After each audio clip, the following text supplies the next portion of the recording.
Rap ഗായകൻ വേടൻ വിവാഹിതനായി. എഴുത്തുകാരി നവമി ലതയാണ് പങ്കാളി. ഇന്ന് തൃശൂരിലെ വേടന്റെ വീട്ടിൽ വച്ചാണ് വിവാഹം നടന്നത്. വേടന്റെയും നവമിയുടെയും അടുത്ത ബന്ധുക്കളും സുഹൃത്തുക്കളും മാത്രം പങ്കെടുത്തുകൊണ്ട് വളരെ ലളിതമായ വിവാഹ ചടങ്ങാണ് നടന്നത്. പാർശ്വവൽക്കരിക്കപ്പെട്ട ജനവിഭാഗത്തെ പ്രതിനിധീകരിച്ചുകൊണ്ടുള്ള റാപ്പ് ഗാനങ്ങളുമായാണ് വേടൻ വേദികളിലെത്തിയിരുന്നത്.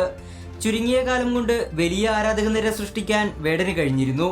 എഴുത്തുകാരി നവമിയുമായി ദീർഘകാലമായി വേടൻ പ്രണയബന്ധത്തിലായിരുന്നു. തൃശൂരിലെ വീട്ടിൽ രജിസ്ട്രാർ എത്തി ഇന്ത്യൻ ഭരണഘടനയെ സാക്ഷി നിർത്തിക്കൊണ്ടാണ് ഇരുവരുടെയും രജിസ്റ്റർ വിവാഹം നടന്നത്.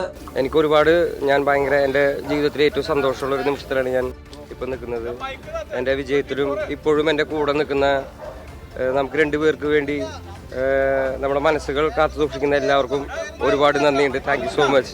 നമ്മൾ പ്രതീക്ഷിച്ചതിനേക്കാളും അടിപൊളിയായിട്ട് തന്നെ പരിപാടികൾ നടന്നിട്ടുണ്ട്, ഒരു ബുദ്ധിമുട്ടുകളും ഇല്ലാതെ. അതിനെല്ലാത്തിനും കാരണം നിങ്ങളുടെ എല്ലാവരും അനുഗ്രഹമാണ്. ഒരുപാട് സന്തോഷമുണ്ട്. ഇന്ന് പിന്നെ ഭയങ്കര പ്രൈവറ്റ് ആയിട്ടുള്ള ഒരു മൂവ്മെന്റ് ആണ്. ഞങ്ങൾ കുറച്ചു നേരം ഞങ്ങളുടെ പ്രൈവറ്റ് ലൈഫിലേക്ക് പോട്ടെ മക്കളെ. Thank you so much. പിന്നെന്താണ്, ഭരണഘടനയെ സാക്ഷി നിർത്തിയിട്ടാണ് നമ്മൾ രണ്ടുപേരും വിവാഹം കഴിച്ചിരിക്കുന്നത്.